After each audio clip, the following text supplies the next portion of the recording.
Okay, so here we are, week 2, and what I want to start off by doing is wanted to give you the rundown on what the assignment will be for this week. Then what I want to do after that is I just want to very quickly talk a little tiny bit about these things here. These are some graphics that I created. I'll very briefly talk about them. And then I'm going to right away go into my final choice, the choice that I decided was my best logo. And I'm going to go over with my logo, and I have several of them. I have a process, a Pantone, a final black and white, and I'm actually even going to do an RGB version of this logo as well. So actually, file, save as. I might as well do that now. Save as RGB, and hit OK. Save. All right, you back, Lori? I'm back. Okay. Let's see, RGB. Let's go file, open. Hold on for 1 second. What the heck was that one? It was process. Okay. So I don't know whether you heard what I was saying or not, but essentially, I got my final logo here. This is the final logo that I came up with. These are some of the things that, whoops, no, I'm in the wrong one now. Let's see here. This one, I think. Yeah, here we go. View, fit, artboard, and window. So I'm going to just talk a little bit about this, right? I'm not going to go into a lot of details. I'll answer any questions that you might have about this, how I did this, the ones that you're looking at here. Obviously, in the end, I chose this one. I like this one best out of all of them.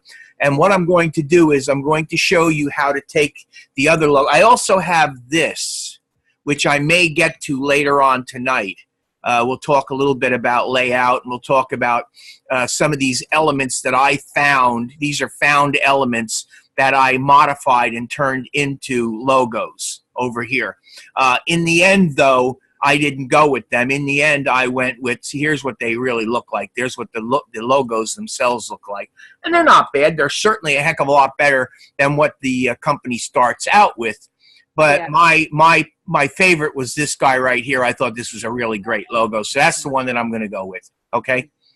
But what I want to do is I want to make sure that you understand what the assignment is for the week, okay? So I'm going to read through this and give you the opportunity to question me if you have any issues with it. What I also want to do is I want to go right from this into my logos, and I think I'm going to show you how to do all that logo stuff, and then I want to do the critiques because I got several pieces to critique. Then after I get all done, I'll go back and talk about those other things if I have the time to do it. So we're going to go from here right into my logos, and I'm going to show you how to pick color for them, how to size them, how to prepare them for export, and then I'll go right into critiques, okay? Wonderful, wonderful. Okay, so let's see here. All right, so learning objectives, define the importance of size, resolution, color, pathway, descriptions within logo, and identity creation. So that is what I'm going to be doing next. We're going to talk about color, how to select color, what's the correct way to select color, where to find the color that you're looking for, what's the point of size and resolution, and then, of course, color pathways, basically preparing artwork that's going to be used for different avenues or different media types, like print's one media type, display on a monitor is a different media type, so that kind of thing. And then, of course, what you're going to be doing in your assignment is defining and illustrating 3 elements of a strong corporate identity. And I'll be honest with you, you shouldn't have any trouble Googling elements of a corporate identity. If you just Google elements of, and you don't even have to look up a strong, just elements of a corporate identity, what will come up is a whole bunch of things that you can use to answer those 3 questions, those 3 elements. So you shouldn't have any trouble doing that, okay? Got it. All right. Because there are many different correct answers when solving a graphic design problem, and if you think back to a minute ago, I just showed you a bunch of things that I did. I had like a whole lot. I don't know whether I had 15. I had a bunch of them. Okay, many of them are garbage, and I don't mean garbage. They're exercise in a thought process. Right. Bottom line is, after you look at this, you start thinking to yourself, where was I really serious? Where was I hitting the mark? Where was I not hitting the mark? The ones that I did when I wasn't hitting the mark, I'll leave them. I'll leave them there because you never know. But the bottom line is, you know, like you, what did you do last night? You had several rough designs, correct? Right. Yeah, and actually, I'm not even sure you were convinced yourself that they were very good when you started out, right? Exactly. Right, but then after playing with them a little bit, playing with them a little bit and showing you how maybe to approach recreating them, I think you realize that you actually had some stuff that was pretty good. And the one that I did really is nice. Right, and actually that's the one that I was actually able to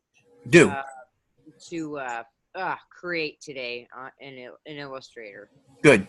So you see what I'm saying is, you know, don't overlook your thought processes. Your thought processes may ultimately prove to be good once you go in and start refining them. That's really what it is. When you start off, last week we started off by putting together sketches and stuff, basically putting down on paper in one way or another what our ideas are. That's all we were doing. Okay? Now, this week, what we're doing is we're taking the best of those ideas and refining them and moving them into the next stages, which is where we're going to be using color and preparing the artwork to go to into production. Okay? Right. Now, also, just understand, we only have so many weeks in this course, so we are shortcutting an awful lot of stuff. Most of the things that we are doing take a lot more time in the real world to do. See what I mean? In other words, we're doing a lot of shortcuts here because we only got like 4 weeks together. I know. But I wish we had, 3 months. Right. Well, if we had 3 months, we would be covering a whole lot more things. You know what I mean? But my point is, if you're in the real world, 4 weeks is probably, well, let's put it this way. 4 weeks you'd be working on it every day.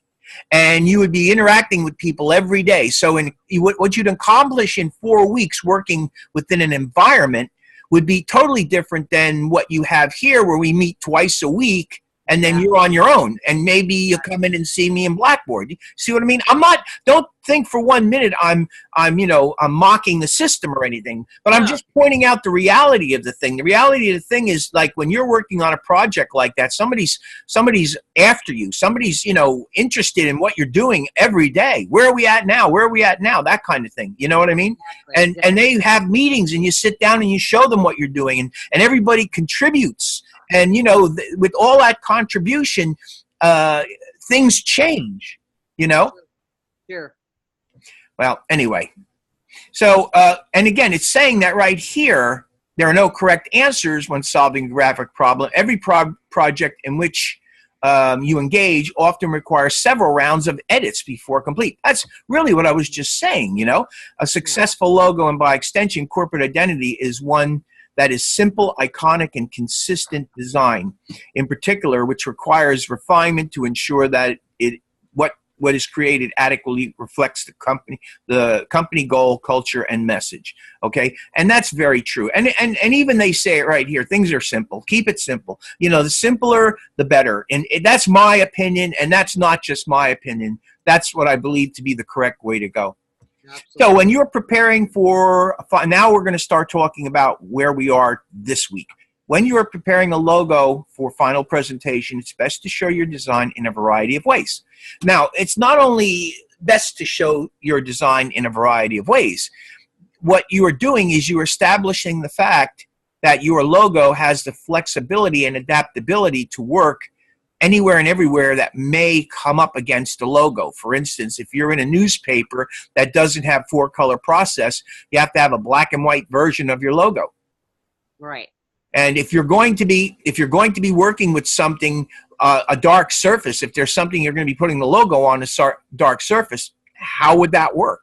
Mm-hmm. See, so you really have to have a number of different things prepared that will help to establish the fact that your logo has this flexibility, and adaptability. So one of the things that we're going to be doing tonight is setting up a number of different variations of the logo, and then I'm going to show you how to size the logo, and you're going to use this in the end. You'll see as we go through this discussion what you're supposed to do, and then you can question me if you feel you have any problems with it.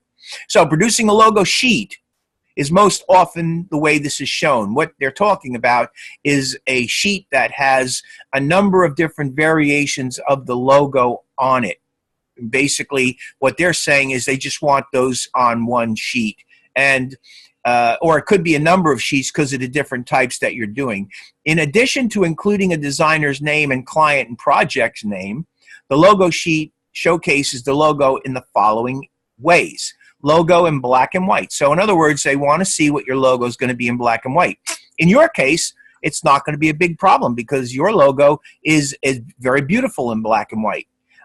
Your logo would also be very beautiful in white, and you shouldn't have any trouble just swapping out the fill from black and making it white, putting it against a black background, and you're good to go. Mine is going to take a little more work. Logo in grayscale, I honestly don't know that you really need to go with grayscale, but I mean, yours is black and white, so you wouldn't necessarily have to work with grayscale. Okay, you don't have that kind of capability or requirement in yours. I'm going to be doing grayscale in mine. Logo in CMYK with color swatches labeled or shown as a key. So what I'm going to do is I'm going to generate color. That's the first thing I'm going to do.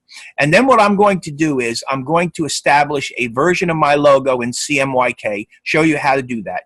I'm going to establish the same logo in Pantone, show you how to do that. And I'm going to do a RGB version as well. And I'll show you how to do all those things. Now, they're going to look very much the same, okay, except that, of course, one's going to be in Pantone, one's going to be in CMYK, and one's going to be in RGB. Then, show the logo in the following sizes, 1 inch, 3 inch, and 6 inch. So essentially, all you're really going to be doing is changing the size of your logo and printing them out in 3 different sizes and putting them together so that you could show what they look like in different sizes. So other than the fact that I'm going to show you some stuff, does all that make sense to you, what they're asking you to do so far, Lori? Yeah, it does. How about you, Sean? You okay? Can you hear me? Can you speak? Are you locked out? Unmute. Are you okay? Can you speak? Sean? Yeah, I'm here. Okay. Are you okay with what I'm saying so far? Yes. Okay. Logo in black and white, the dark background, logo shown on a dark background, color logo. Okay. By providing the client with a robust set of options, you ensure that the logo will work in a variety of applications and remain recognizable in a variety of sizes, which is essentially what I was saying a little earlier. Ultimately, there's going to be a number of different devices that the logo is going to be utilized in. And what you're doing essentially is you're showing all these different options and letting the person who is your client see the scope of your work, okay? So, prompt. This is the project overview. Last week, worked on a preliminary sketch and black and white computer versions of a logo redesign project. Correct? Everybody good with that, Sean? You got yours all set up, right? Yes. You're ready to go? Sure am. Oh, great. And I know Lori is because we worked on Lori's last night.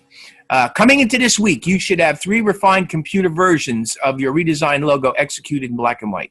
After receiving feedback, which you got feedback if you participated in the critique, which I'm going to be doing some more critiquing tonight. And if you participated in the critique, you got some feedback there. I also supplied feedback to your submissions in the way of comments, correct?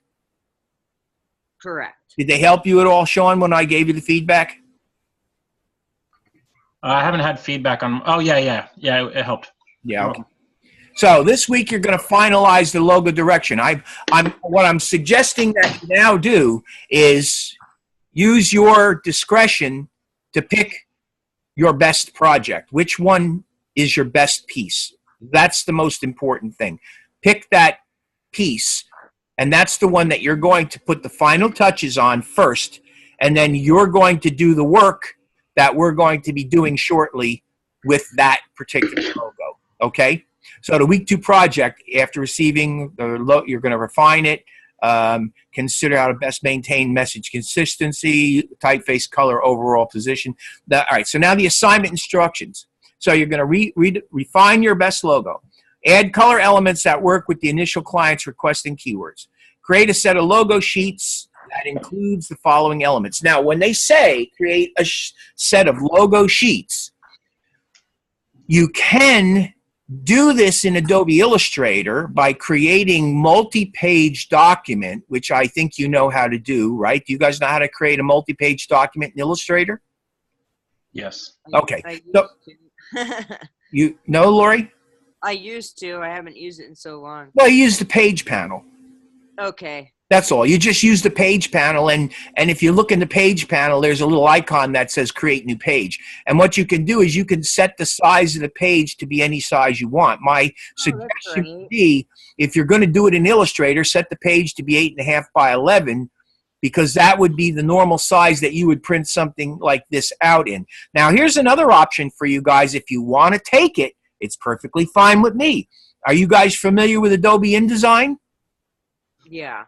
What you can do is you can create this this set of logo sheets. You can create them in Adobe InDesign. So that's your option. Whatever you do, it's totally up to you. Okay. So you're going to have a title bar with both your name and the name of the client, the original logo marked before or existing logo, and then you're going to demonstrate the logo in black and white, the logo in grayscale, if that even counts. Color swatches in CMYK as shown in a key. I can show you how to do that, but bottom line is, if you identify your logo as being CMYK version, Pantone version, RGB version, that would be acceptable as well. You understand?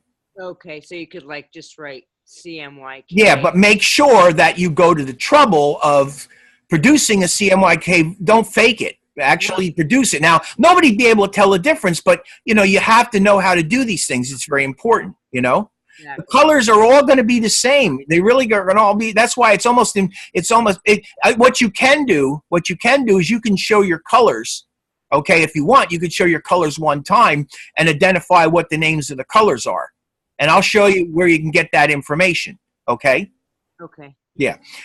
Color logo, and you want to size your logos. The color logo is what they're asking for, okay? They want the color logo to be, there should be 3 of them. One should be 1 inch. Oh, actually, black and white as well. Black and white and color, 1 inch, 3 inch, and 6 inch, which is also rather easy to do. And again, I'll show you how to go about doing that. There's a number of ways of doing it. I'll show you how I would do it, okay? And then color logo shown against a dark background. Create all elements of your logo within Illustrator. Oh, and here it's saying use InDesign to create your set of logo sheets. Okay, so I'm sorry. Actually, they want you to use InDesign to create your set of logo sheets, okay, guys? So that's kind of my fault for not reading down far enough. So you want to do it in InDesign. You guys got a problem with that? No. All right. Now, you're going to utilize master pages within InDesign to ensure your title bar is consistent on each page. So you guys know how to set up a master page? Yes.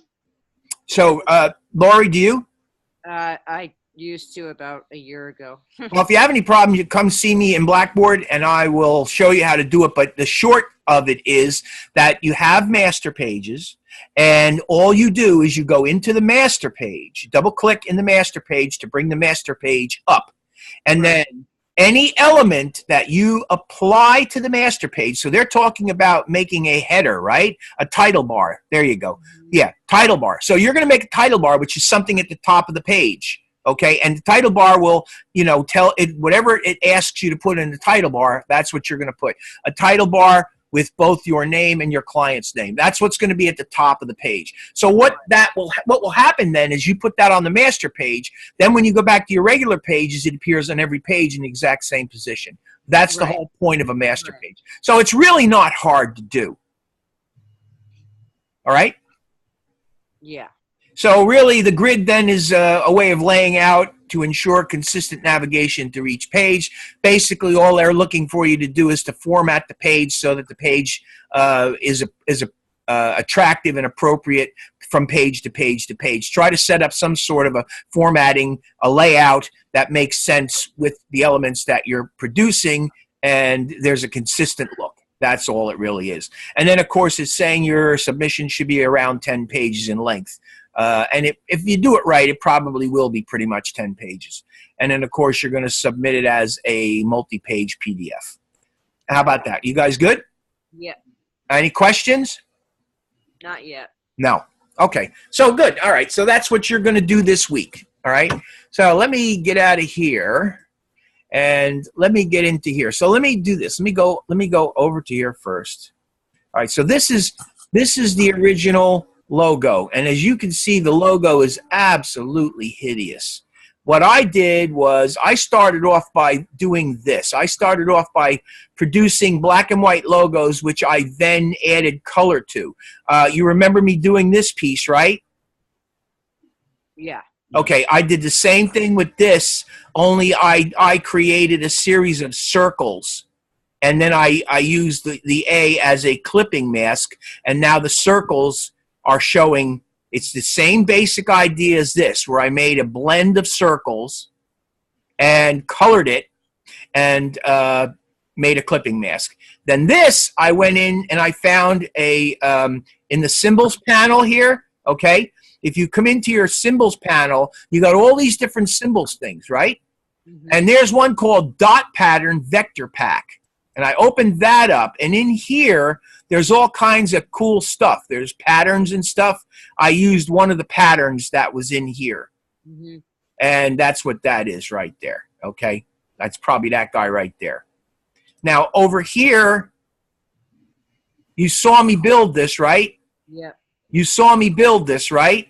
Mm-hmm. You didn't see me build this. Basically, all I did was I closed this off, I closed this off, and I dropped color in. The idea behind what I did here, if you're familiar with Mondrian, you've heard of Mondrian, the painter? Oh, yeah. Yeah. Well, this is sort of based on something that's geometric in terms of what Mondrian would do. So that's sort of where I was coming from with that. And after I got done, I looked at all these logos, and out of all of them, I liked this one more than I liked any of the others. So that was the one I ultimately chose. These are the other ones here, okay? And these are some others too. They are kind of interesting, but you know what? A little bit too crazy. So I really thought out of all of them, this is the one that I liked. So I decided that what I would do is I would use that guy right there for my final piece. So really, it's the same thing for you. All I want you to do is I want you to make a decision based on what you did and choose the one and work on the one that you think is the best piece. You probably have no problem with that. Hi, Dwayne. How you doing tonight? I'm good, sir. All right, how you doing? Are you okay with your project so far? Anybody got a problem with their projects that's here? Actually, I was just about to ask you. I came in right when you showed how you made the designs right here in the M's and A's. Yeah. Yeah, I just came in. I didn't really see where it's located at. Where's what? Like how you did the patterns panel. Yeah. This here? Yes. Oh, well, in week 1, you guys should remember that I created this by making a shape. I basically made a shape, I modified it, and then I used a blend to create all the iterations of that shape, and then I expanded it, and I put the G in front of it, and I used it as a clipping path. Okay. And if you go to the week 1, you guys remember that, don't you? I don't know, Dwayne, were you here week 1, the first night? No. Okay. Sean, you were here, weren't you? Yeah, I watched it. So it's in week 1, right? Yeah, but I think he was looking at the ones that you did patterns on out of the panel. Patterns? This? Yeah, you said the M and the M you had found in the patterns. Yeah, this was a pattern that I found. Okay, and all I did was I took the pattern and I put the pattern behind the letter M, and I selected both the pattern and the letter M, and I made a clipping mask out of it, just like I did with this. I just basically I created all those lines. Okay, Right. I also created this here. This is nothing more than a circle, which I made big and small. And I went into the object menu, blend make, or blend options, first of all, and I set my blend options in the same way I did this in week 1, only instead of getting the lines, I got the circles. Okay. It's really only a variation on the same basic approach. Okay. All right? If I have the time later, if you'd like me to come back in and show you a little more about this, I'll show you a little more about this. I got a lot to do tonight, but it's the same basic idea that I did week 1. Only difference is these were lines. This is a concentric circle. It's made out of a blend. I drew the circle, a couple of different sizes, big and small. I made sure that they were center aligned to one another, and then I blended them out using the number that I chose, and I got that kind of look. That's how I did it. Okay. All right. Okay, So read that. that's that.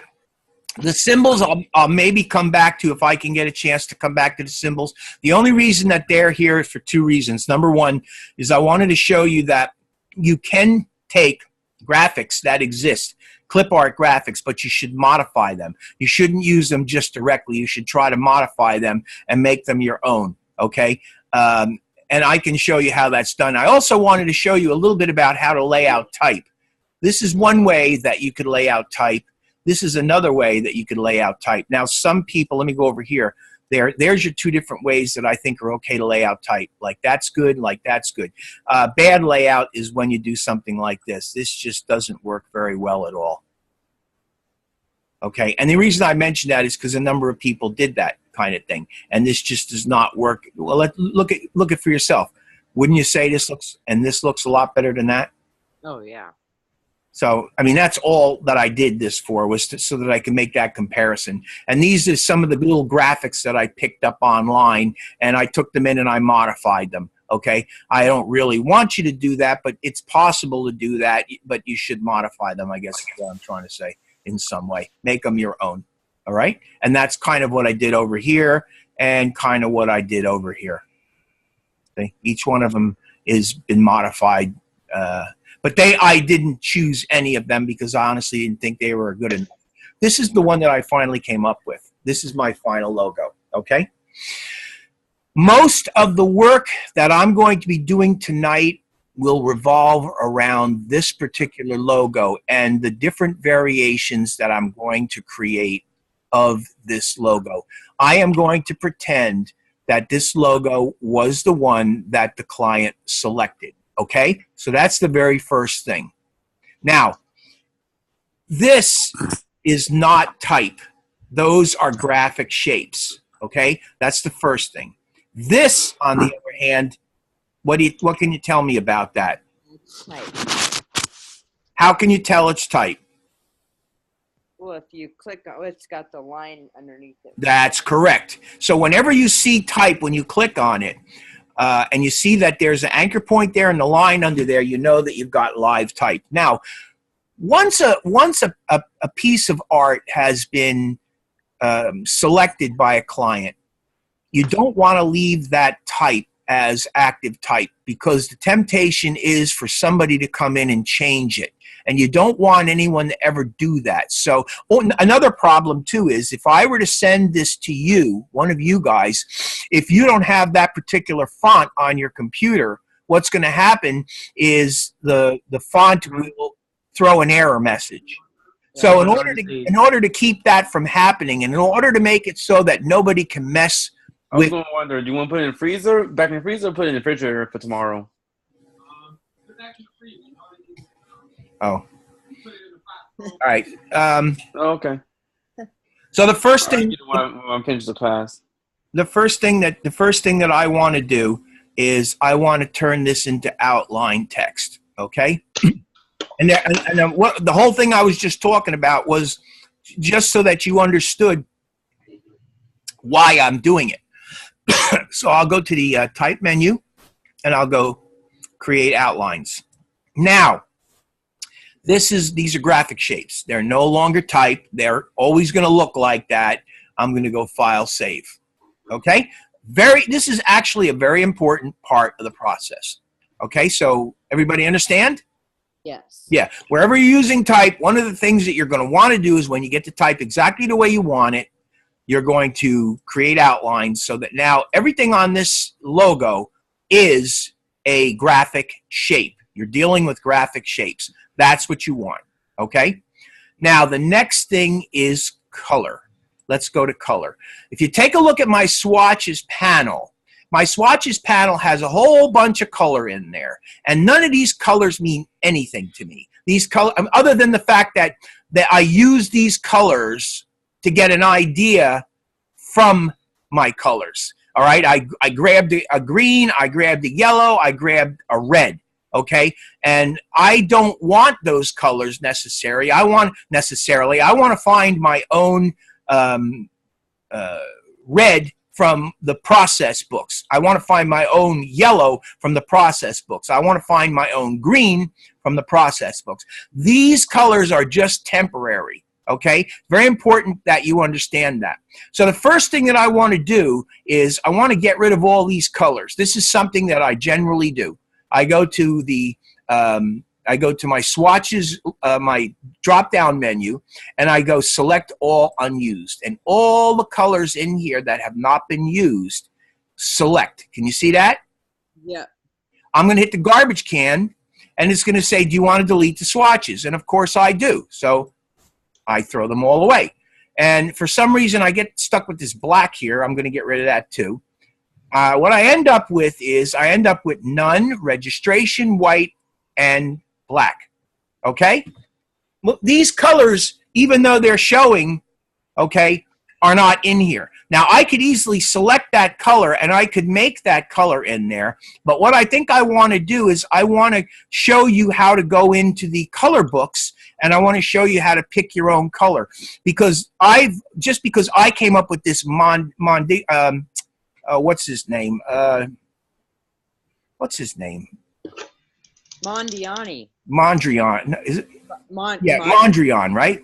Yeah. Mondrian. I came up with this Mondrian kind of geometric look with the colors.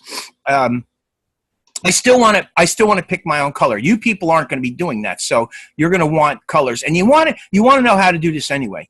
So if you're in your swatches panel, if you look down the lower right-hand left-hand corner, there's a Swatch Library menu. See where I'm at? Yeah. Have you been in here yet? A long time ago with my last class with you. Oh, okay, we talked about it then. That's probably right, because I would have.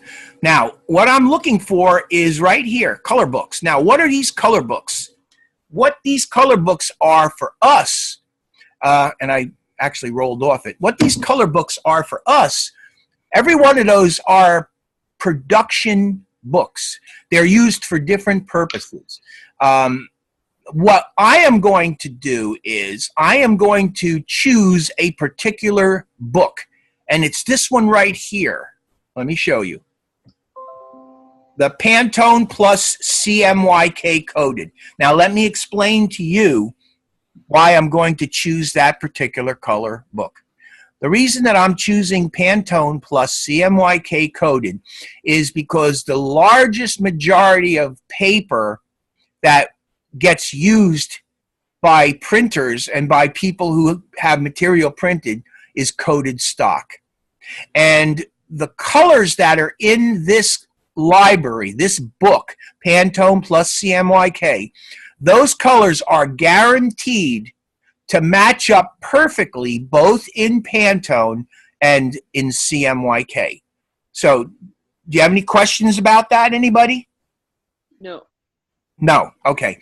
So I'm going to click on that, and there is my Pantone Plus CMYK color book.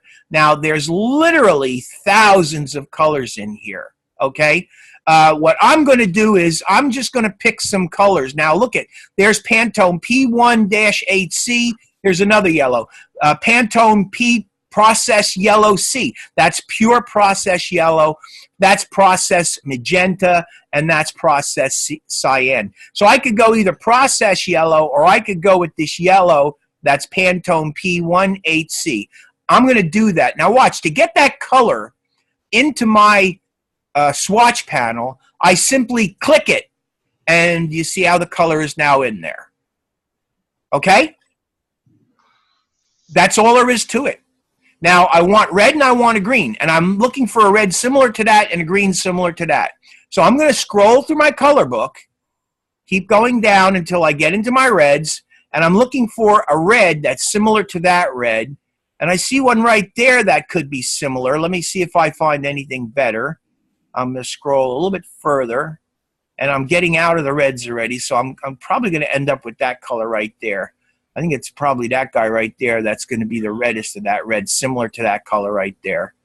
I think so. So I click on that, and now I got that red in there. What do you think? That's pretty good? Matches that pretty well? Yeah.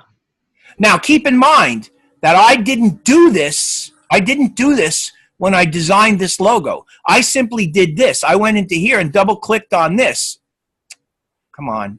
And I found my red color, and I found my yellow color, my green color here, doing this and doing this.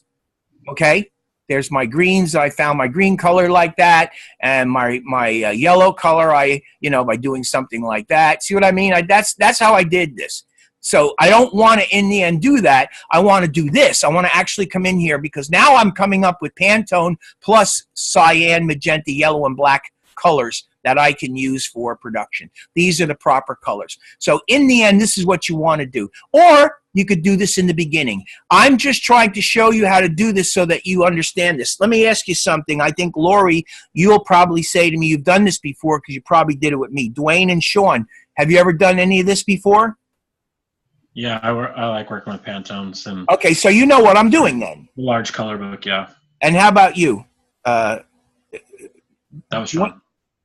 Dwayne? Yeah, I did it before, but it's been a while. Okay. All right. Now I need a green. So I'm going to scroll down looking for a green. Coming into the greens right here. I'm looking for a green. I'm thinking maybe that might be the green right there.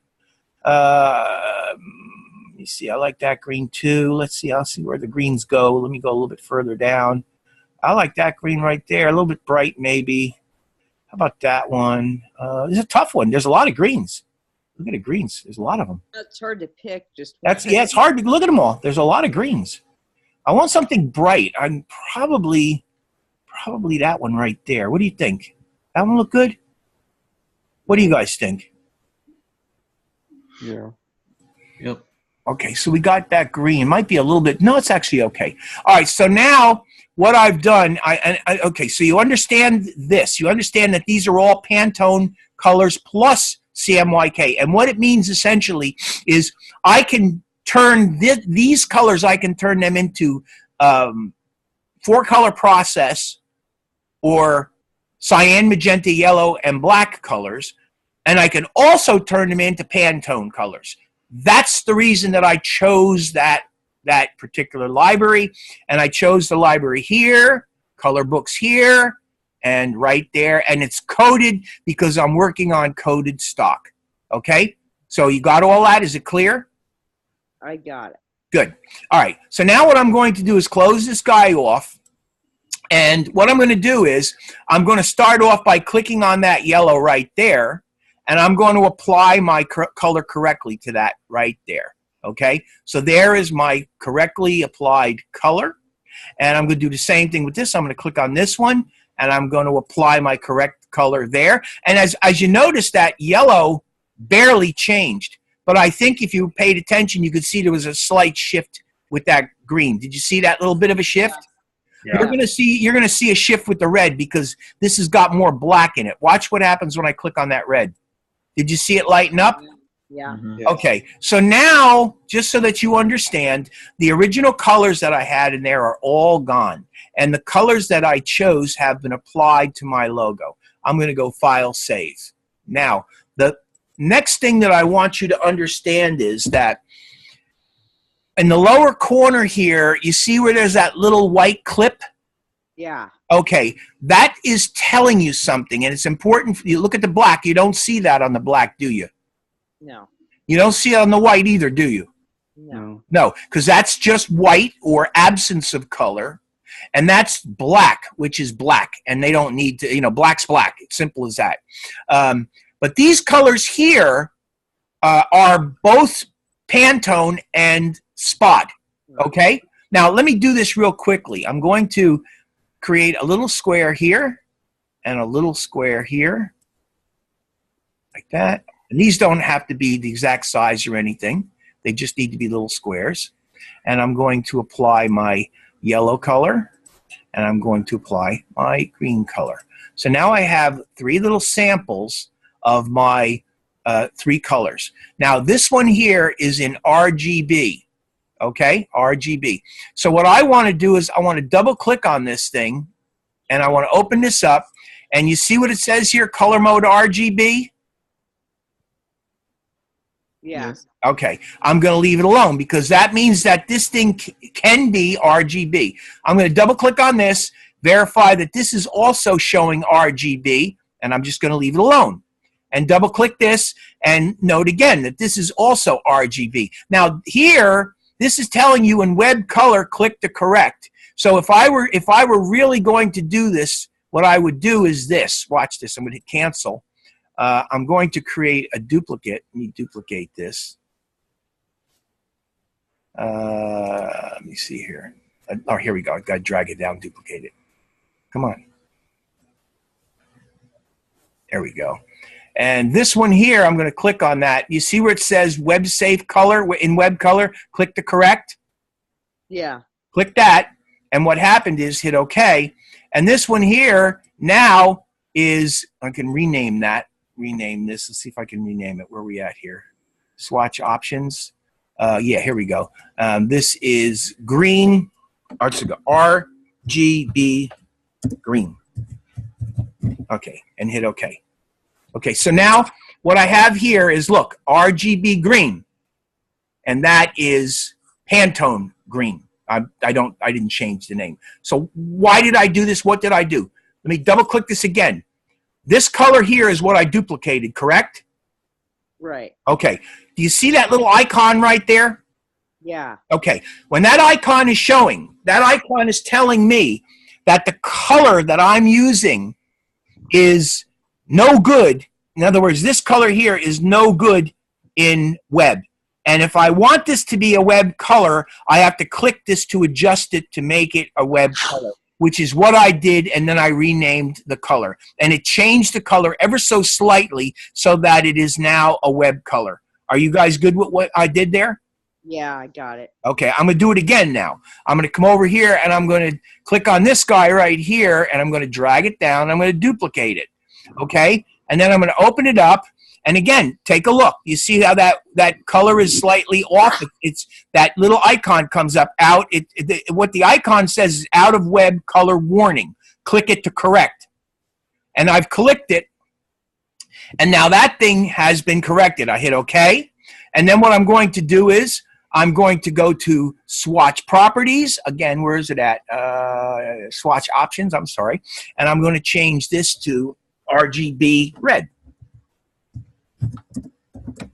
RGB red, and hit OK. So now I have RGB green, RGB red. Do the same thing with the yellow. I'm going to select the yellow. I'm going to duplicate the yellow, okay, and double click on it. And again, this is out of Gambit warning, so this I have to correct both of, okay? So I've corrected the out of Gambit warning, and I've also corrected the out of web color warning. So out of Gambit means that it's out of range for printing. So I'm going to have to go back in and modify this one too for that. Well, let me deal with this first though. So now that I got this thing here, I'm going to come up here again.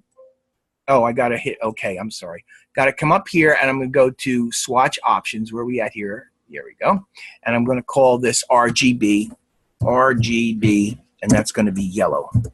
W. OK, and hit OK.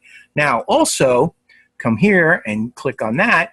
Notice that I have this out of Gambit warning. Let me explain to you what the word Gambit means. In terms of color, in terms of print production, Gambit is a way that they identify a range of color. Now, what they're talking about here is a Gambit for print.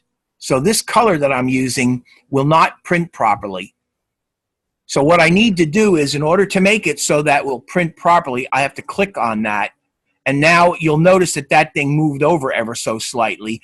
That color has changed, but very subtly. And I hit OK.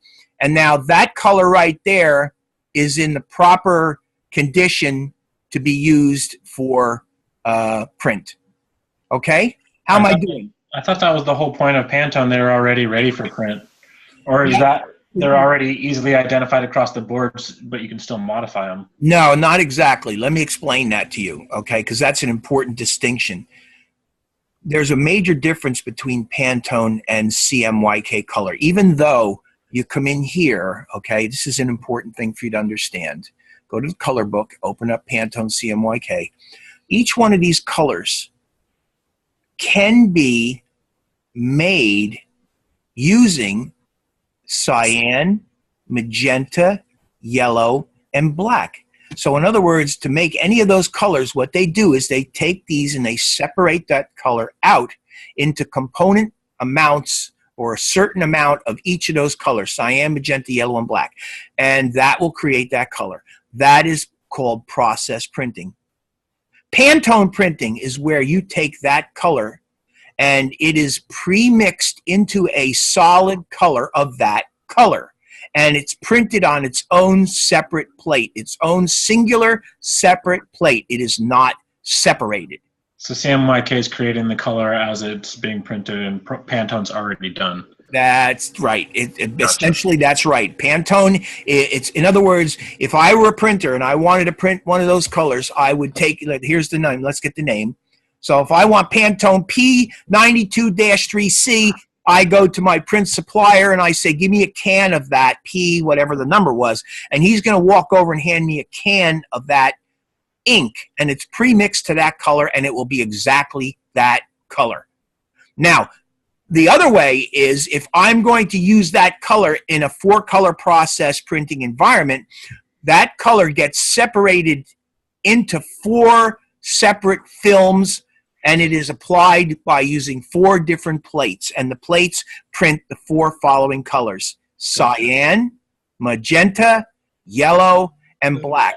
And each one of those plates have a certain small amount of the color that is required to make that color. That's the major difference. Gotcha. Thank you. Okay. Did I do a good job with that? Because it's a tough one. It's a tough one to explain without visualizing it. That's good. All right. So here's what we got. We got right now, I'm in the final logo RGB. So what I want to do is I want to click on this one, and this one is not the RGB. That's the RGB. So I'm going to apply RGB green, okay? Now this is the yellow. This is my Pantone yellow. I'm going to apply my RGB yellow. And here's my red. I got this on my Pantone red.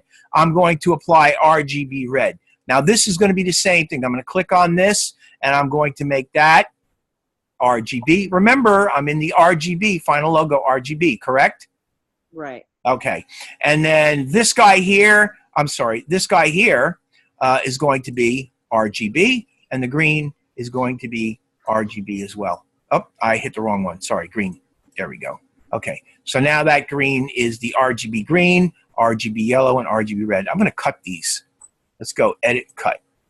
All right. And I'm going to come into my let me see. I can't actually do this. Let's go edit, undo, cut. Yeah, because what I need to do now is I need to move this into my final logo Pantone. And so I need these now to be in this color, Pantone.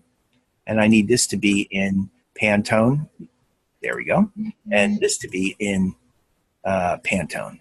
So now I'm going to select them, and now I'm going to go cut, edit, cut. All right, now, so I basically what I did was I copied my colors into little samples that I'm going to move into my next piece when I get to the point where I'm doing it, okay? So now, what's the next thing? The next thing is that I have this logo, and notice how there's all this extra space around the outside of the logo? See all that dead white space out there? Yeah. I don't need that. So what I'm going to do is I'm going to come in here to my artboards, and I'm going to come into the artboard drop-down menu, and I have to select the. I'm sorry, I have to select the artboard. There we go, and go to artboard options, and then here where you see the presets. See where I am? Mhm. I'm going to drop this down, and you see where it says fit the artwork bounds? Mhm. I'm going to click that and hit OK. Now, you see what it did? Let's see, that was under Artboard bounds. It was under Artboard. Artboard selected. You're going to come in here, Artboard options, and then you're going to go to the preset, and you're going to choose fit the artwork bounds. Okay? Oh, And hit OK. I'm going to do this. I'm going to do this 4 times. So you're going to see me do it 4 times. Now, why am I doing this? The reason that I'm doing this is because the logo only needs to have the artboard big enough to cover the artwork. right. And all that extra is just extra that you don't absolutely need. So it's one of the things. It's one of the things that I do to ready a piece of art to be sent out. Okay, so what we're looking at right now is our final logo. I haven't sized it. It's just basically the size that I started working on. Hasn't been sized, but the artwork is completely ready to be sized and used in like in some sort of a web way. Okay, you got any questions about that? No? Okay, let's go to Final Logo Pantone. Now, Final Logo Pantone, we go to our color palette. Notice that none of this has been done on this one. So I'm doing this 4 times because I want you to see how, I want to make sure that by the time I get done doing this, I've done it enough that you really know what I'm doing so that you can actually do this. So here I'm in the same situation. Even my text hasn't been outlined. So I'm going to go in, I'm going to go type, create outlines. Okay, that's ready to go. I'm going to come up here. I'm going to click on this. Oh, actually, what I want to do is go edit, paste, and I'm pasting in my 3 colors. Why do I paste those 3 colors in, guys? Can you guess why? So you don't have to guess what they were. Yeah, I don't have to go all the way back up into my color books and grab the same colors again. I basically, these are my colors, and I know that those are the colors that I want, and that's why I do it, okay? So I started off, I chose my colors back on the RGB. I have them in here. For the RGBs are in there, the CMYKs are in there. And as a matter of fact, in this one, since it's RGB, just so that you understand, this guy here, I don't need this. I don't need this. I don't need any of those 3 because, let me show you. Click on them and then hit the garbage can and delete the swatches, yes. The reason I don't need them in here is because this is an RGB logo. And so I don't confuse anything. Look, that's RGB yellow, that's RGB red, that's RGB green. Okay? So my colors now are only what I need to make this version of the logo. How's that? You good? Do you not need a swatches when it's presented on the RGB? Yeah, you can show the swatches, but what I'm trying to explain to you is that the colors are all going to end up being the same. So what you could do is you could basically, like if you go into this color right here, okay, you see where RGB, look at, there's your color. See the color? See the color? That's that color green. See it? That's that color green. All right? And actually, I have to click on that to adjust it slightly, but that's that color green. Now, I want you to see something. You see where it says RGB? R0, G153, B102. You see that? Yeah. Okay. Or you have the pound sign 009966. So what you can do is you can actually create a sample of that color, and you could put R0, G153, B102. And then see where it's CMYK? You could type in C84, M15, Y78, K2. And I'm going to hit cancel. And then what you could also do is you could come in here, wrong one, click on this, and you see this? Actually, I have to go to this one, and I haven't done it yet. So, all right, well, let me get to that point. When you put these in here, it's going to say the Pantone number. Then you could put the Pantone number as well. So all I'm saying is if you take each one of those little samples one time, you could list underneath each one of them the RGB colors. You could do that right here. List the RGB colors, the CMYK colors, and when I get them in there, the Pantone colors are on them. Okay? So do we just want to type those out underneath the That's exactly, yes, that's exactly what I'm saying. You can open them up a little bit, and you can type RGB first, CMYK second, and Pantone third. And just put the numbers in with the color, and that will be, and the reason that you're doing it, let me explain why you're doing this. Eventually what's going to happen is this logo will become part of a branding environment, and those colors are your logo colors. And when you use the logo, let's say you use it in a layout or something, and let's say you want to pick up color for some other element, you want to know what color what color red, yellow, and green you're using, because you may want to create a shape in one of those colors. And you don't want to just throw any old yellow in there. You'll want to use your logo color yellow. You might want to use your logo color red. You might want to use your logo color green. So those numbers are essential, because that tells me if you do yours and you put those numbers in there, I can go in and I can type those numbers in. Look, I can go in here and I can type those numbers right in here. See, I have the ability to type those numbers in.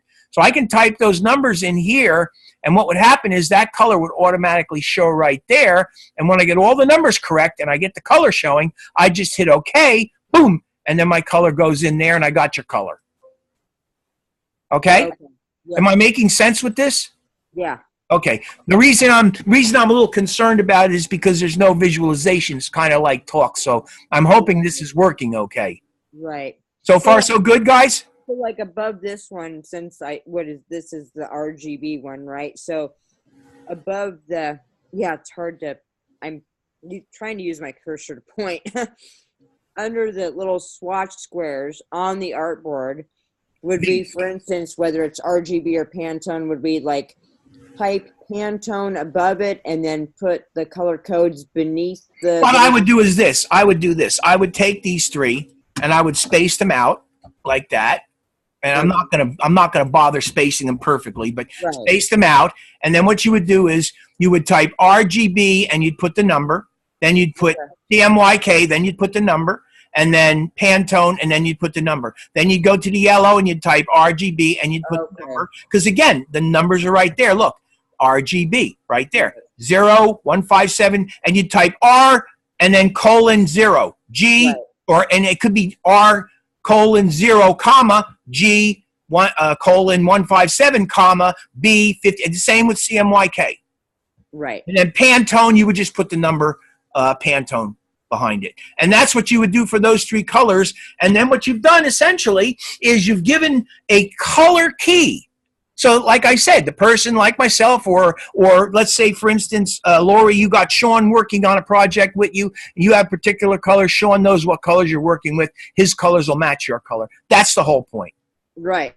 Okay, got it. All right. So what I'm going to do here is this. I'm going to come over here, and I'm going to select all unused colors again. And what happened? It didn't. Hold on. Yeah, okay, I got deselected. Select all unused, and I delete them all. And delete them, yes. Okay. Now, these guys here, Pantone, Pantone, Pantone. You see it? So there's my Pantone color. For the red, it's Pantone, look, Pantone P52-8C. The yellow is Pantone P1-8C. And then the green is Pantone P139-15C. So now what I'm going to do is I'm going to click on this, and I'm just going to hit that red. And then I'm going to click on this, and I'm going to click on that yellow and that green. Now, if I watch what happens, again, the green is Pantone 139-15C, correct? Am I right? Right. If I click on this color, you see how that highlights? Oh, okay. If I click on this color, you see how it highlights? Yeah, I need my. Got it. Yeah, the Click white. on this, that The gets white highlights, a strip. little white. Okay, so essentially all I'm trying to show you is that now, instead of this one here, this is the Pantone one, the Pantone one is now in the Pantone color. Okay, so I have the logo in RGB here. I got the Pantone here, and the colors are correct. The next one I'm going to do is my CMYK. Let's see if this is the CMYK one. That's the process. Yeah, that's the one I'm going to do next. There's one thing more I got to do here before I'm done, and that is, let me click on this again, and let's go Edit Cut. Okay, Edit Cut. And now I'm going to go back to my artboard, and I'm going to select the artboard, click on this, artboard options, and I'm going to change this to fit the artwork bounds and hit OK. And now File Save, and that's essentially done. Okay, so let me ask you guys a question. Essentially, wasn't it exactly the same thing that I did with the RGB here? The same thing, just working with. Different color. Right, exactly. Different color. Okay, let's go. The black and white we're going to do in a minute. Let's go to this one right here. So here is my. Should we, excuse me, should we do this on all different, like you've got all different, or can we do this all on one?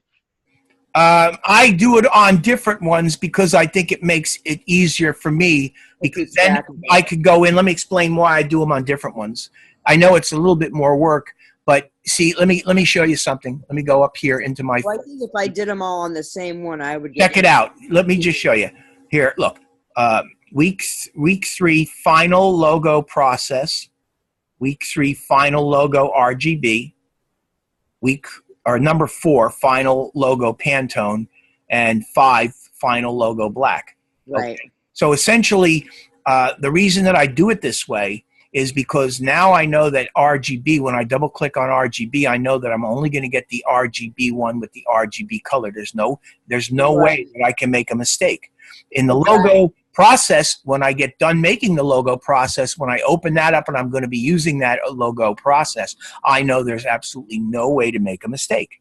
Same with the Pantone and same with the black. So again, what you're doing is you're making sure that whoever has, like, let's say for instance you do this logo and you supply it to the internal designers and you're not going to be working on it anymore. These internal designers, if they don't have this all laid out for them properly, they could get lost and screw this whole thing up.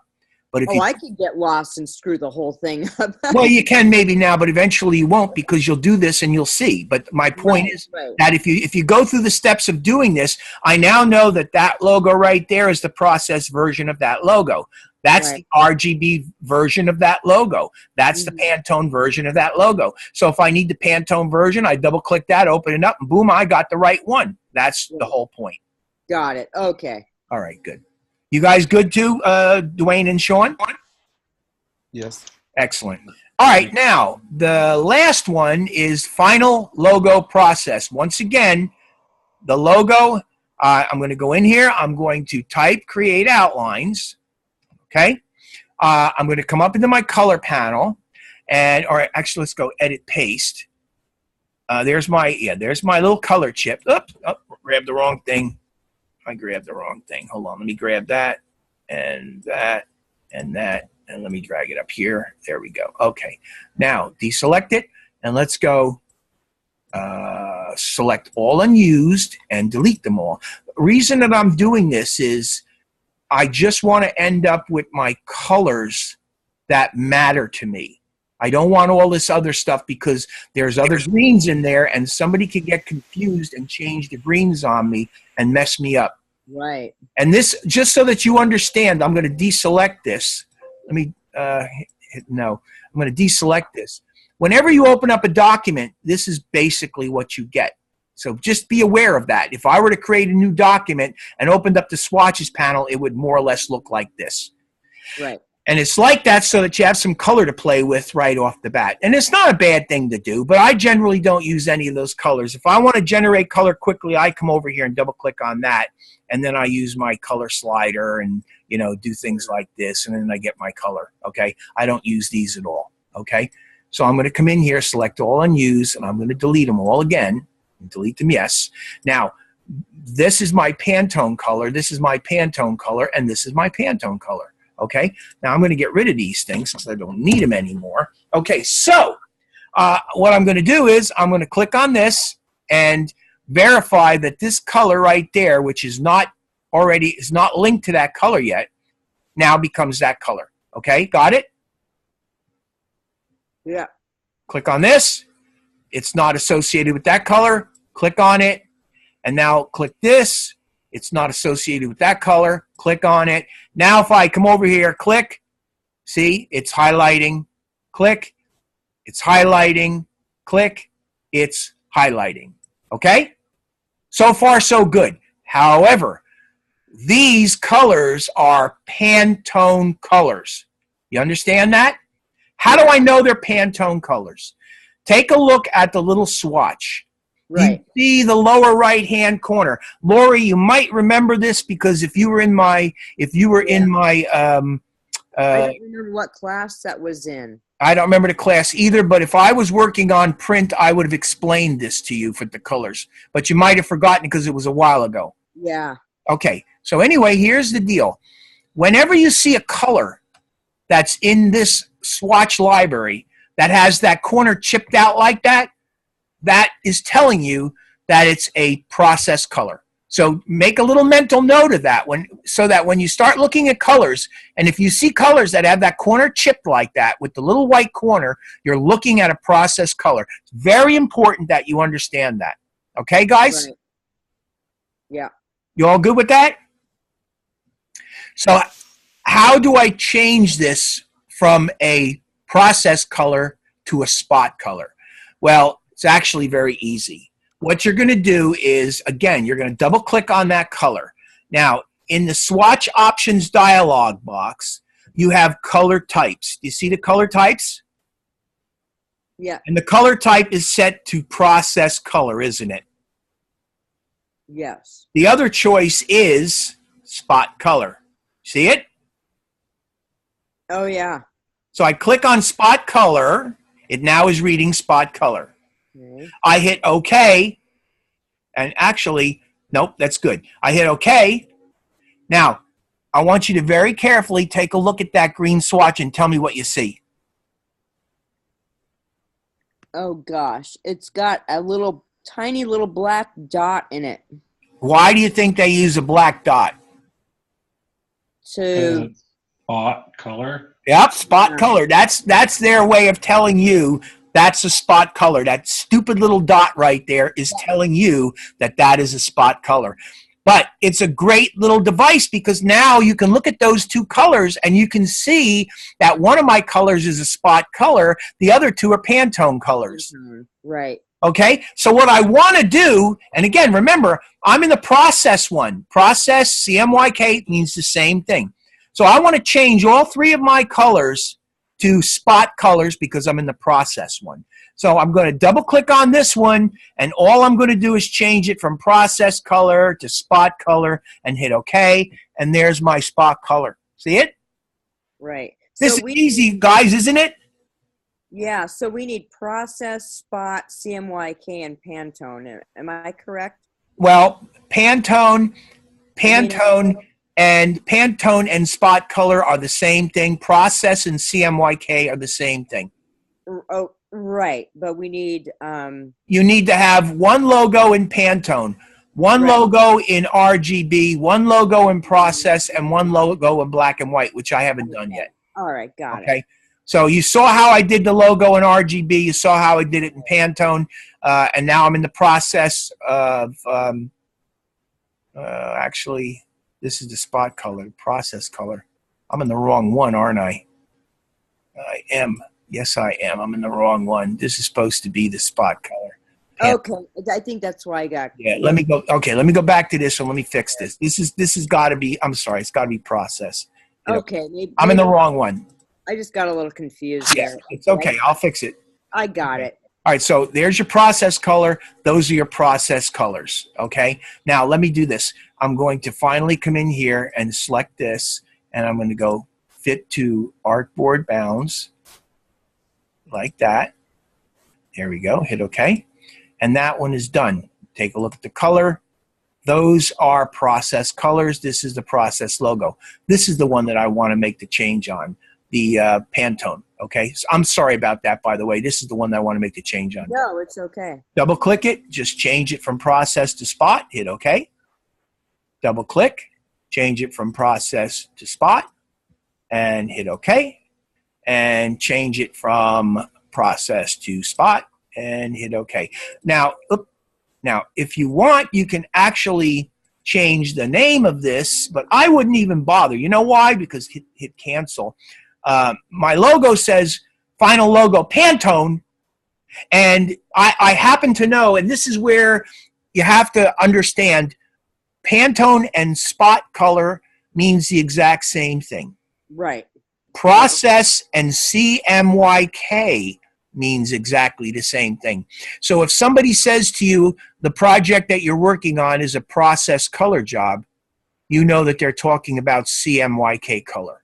Right. If they tell you that you're working on a spot color job, you know you're working with Pantone. Now, just for the heck of it, who wants to tell me what's the difference between a Pantone color and a CMYK color or a process color? What's the difference? Quickly. Can you remember? Well, that they have to mix the CMYK. The CMYK color is mixed from percentages of cyan, magenta, yellow, and black. What about the Pantone or the spot color? What's the deal with that color? The Pantone is like exact. It's pre-mixed. Grab it off the shelf. It's off the shelf, exactly. There you go. Okay? Now, the one that I want to do here is the black and white version. This is where it gets a little tricky. I'm going to duplicate this. Let me go File, Save As, and I'm going to do this one in white. This one is going to be black. I'm going to do one in white. And I'm going to change this from 5 to 6. Hit OK. All right, and hit OK. Now, I'm going to get rid of symbols. I'm running out of space here. I'm going to close that up. Save changes, yeah. Magazine, 2Mags logo, that one. Yeah, no, I want to keep that up there. RGB Pantone. Okay, there we go. We're in pretty good shape now. There we go. Okay, now white. Let me go File, Open, and let me open up the black one. There we go, 5 black. There we go. All right, so now I got the black and I got the white. So here's the deal. The black version, once again, this thing here has to be, go to Type, Create Outlines. Okay? And then what I need to do with this is I need to change these things. I need to change those things from, let me find my color. There we go. Let me open up my color. Bring this over here. I need to click on that. I need to shift click on that and shift click on that. And what I want to do is I want to change this from RGB to grayscale. And actually, it won't let me do it. I have to do it one at a time. Click to grayscale. Click to grayscale. Okay? Click to grayscale. There.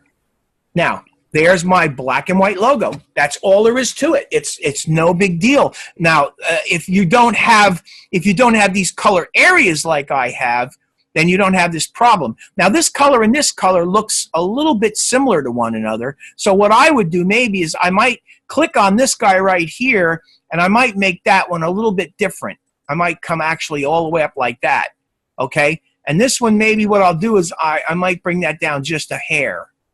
Let's bring it down to 60. There we go. And so now I've got a nice grayscale representation or black and white representation of my logo. Not hard, right? No. All right. The hard one, though, the hard one is the white one. That's the one that I'm going to do next. Now, here what I'm going to do is, again, select all unused. All right. And I'm going to delete it all. And then this way here, I only got the black and the white, and that's correct for that. I'm going to go to my artboard, and I'm going to select the artboard, and I'm going to go to artboard options. I always do this, bring it down to my artwork bounds and hit OK. And now I have that logo. All right. Now the final logo is the white logo, and this one is tricky. So what I'm going to do first is I'm going to select this, and I'm going to go type, create outlines, okay? And I'm going to change the fill color on this to white. This is where it starts to get dicey. Click on that, and hold down the Shift key, and click on that, and hold down the Shift key, and click on that, and make that white. So now I've got this much. And what I'm going to do is I'm going to come in here, and I'm going to drag a rectangle out like this. I'm going to make it black. All right. And I'm going to cut it, edit, cut. And then I'm going to select all this stuff and go edit, paste, and back. There we go. And for some strange reason, I didn't get my white on that. What happened? Let's go, hold on, let me see. Edit, cut. Let me see, where's my, what happened here? Oh, I wonder if that's on a separate layer. That's what it is. Yeah, that's what it is. Let me see. Yeah, it's on that. So let me create a lower layer. Let me drag it to a lower layer. There we go. All right, so layer 3. Layer 2. Let me select it. Layer 2 should be that. Yep, it is. Okay, so on layer 3, let's go edit, paste in place. There. Okay, so there you go. Okay, so now you see what I have. I have a version of my logo that's going to go on black. So you understand how I did it? That's pretty cool. You have any questions about how I did it? No, I'll just rewatch it. All I did is I took the black part of it, turned it into white, and I left the colors the colors. Right. That's all I did. It's real simple. And then I'm just putting that black background there so that you can see what's going on with it. All right? Okay, so for the black one, we still have our colors in there, correct? Well, they wanted you to show your logo against in color against a black background. Right. Now, what you can do now is, all right, I'm not even going to bother making another one on this. What I'm going to do is I'm going to show you another way to do this. If you wanted to show a black and white version of this, you're going to click on this, and you're going to go to your color, and you're going to change this to grayscale, okay? And then you're going to click on this, Oh. you're going to change it to grayscale. And then you're going to click on this, and you're going to change it to grayscale. And now you've got a black and white version of that logo over top of black. Got it. Okay. Okay? What do you think, Dwayne and Sean? Are you good with this? Yeah. Are you okay? Yes. No questions at all? Nope. Okay, so you know what you're going to be doing. So Yes. the final thing is, and what I'm going to do is, I'm not going to do this on all of them. I'm going to close these out. Let me hit save, yes. And let me close this one and save it, yes. And let me click this one and save it, yes.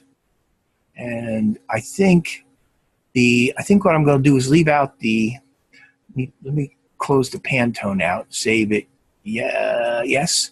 Let me go file open, and let me open up the CMYK process. Okay, so I have open here now. I have my process open and my RGB, all right? So now what I want to do is I want to create my 3 logos. Where are we at here? 1 inch, 3 inch, and 6 inch, okay? So what I'm going to do is I'm going to start off by clicking on my artboard, selecting my artboard, and if you take a look up here, you have an X and a Y and a width and a height. You see it? Yeah. All right, so what I want to do is I don't have a 72 pixels. Let's see, 72. So let me say that I need this to be 72 PX, not point, PX. And then let me click on, no, that's not right. I hit the wrong one. Control Z. Jeez. All right, hold on. I got to do it again. I went in the wrong place. Here we go. So click on this. I want to go to the width. That's what it is. I want it to be 72 point. That's 1 inch, 72 points per inch. So let's go 72 PX. And then I'm going to click on that. And you see how it made it real small like that? That's 72 pixels. That's 1 inch wide. It's deeper, but it's 1 inch wide. You with me? Yeah. All right. So now what I'm going to do is I'm going to select this whole thing. Okay. I'm going to go Object, Group, and I'm going to get my free transform tool, click on it, and I'm going to start. I didn't want to rotate it. I want to click on it and I want to scale it. There we go. There we go. Hold down the Shift key and the Alt key, and I want to scale it down until I get it on that thing like that. There we go. And now I can kind of zoom in like this. See? And then I can take this piece of art like this and move it up to the top. All right? And then get my Artboard tool, and I'm going to come in here, and I'm going to reduce the size of the Artboard until it just fits around my piece of art like that. And there you have 1 inch sample. Are you good? Yeah. Are you okay with this? Yeah. All right. Now, since this is a process color, and since this is a graphic, and again, this is something I'm showing you because you're not going to be doing this. Well, actually, you are going to be doing this because you're going to be putting this into InDesign, so you probably need to know this. All right. Now, if you want, just so that you know, if you want, you can come into your artboards, and what you could do again is select the artboard, and you can go artboard options, and you can fit it to artboard. All right, hit OK. You could do that if you want. You don't have to do that, but you could do it if you want. That's about 1 inch. What you're going to do now is you got two choices. You want to save this thing so that you can bring it into Adobe InDesign, correct? Correct. All right. So you're going to go File, Save As. This is the one that's the process one. You're going to do all these the same way. You're going to come in here and you're going to drop this thing down, and you got a number of different choices. You got SVG, which SVG and SVG compressed, they are for the web, and you don't want to mess with them because you're not doing it for the web. And scalable vector graphics, they create an HTML file, so you don't want to do that. Illustrator template, you don't want that either. The choices that you have, this is for taking this piece and bringing it into your InDesign document. The choices you have are what's known as an Illustrator EPS, encapsulated PostScript file. It's a vector-based file that you're going to be using for print, okay? So that's the first choice, and I'm going to put it in here. I'm going to actually, let's see if I can create a new folder, and I'm going to call these output, okay? I'm only doing this so I can capture them in a place where I can go in and quickly show you them, okay? So don't get confused. So this is going to be final logo. I'm going to actually remove number 3 off of this, and it's going to be final logo process, and I'm going to hit save. And see where it says Illustrator CC EPS? Do you see that? See where I am, guys? Yeah. And then its format is TIFF, and then it says transparent. Now, EPS files can be transparent. The only thing that you really have to understand right here, you don't have to have embed fonts. There's no fonts in there to embed, so you can embed that, or you can remove that. You can deselect that. But you want transparent. You want the background to be transparent. The whole point of this is that this EPS can give you a transparent background. That's what you want. So make sure that transparent is the one that's selected. That's the most important. The version here, I'm going to point this out to you. This is probably something that you're not going to have to deal with. The reason that you're not going to have to deal with it is because basically it only applies to people who have older versions of your program. So if you're working with a printer, if you're in Illustrator CS6 and you have a printer that is using Illustrator CS4, which is probably unlikely, you're going to have to turn this thing into a CS4. Okay? Does that make sense? Mhm. All right. But you're probably not going to have to do that. So I'm just going to leave it alone. But the one thing that you do want to do is you want to make sure that you set it to transparent. I chose to deselect embed fonts because I knew that there was no fonts in it. Okay? And I'm going to hit OK. And it wrote the EPS file. Okay, so you're good with that? You're going to do that. You're going to do that with the process, and you're going to also do it with the Pantone. You're not going to do this with the RGB. I'll show you how to do the RGB in a minute. Then you're going to resize this again. You're going to click on this thing, and you're going to come up here, and you want this thing to be, this is a process, you want it to be 2 inches. So you're going to make this thing 2 inches wide. Let's go 2 inches, 2IN, okay? I did it again. Damn it. Jeez. Hold on.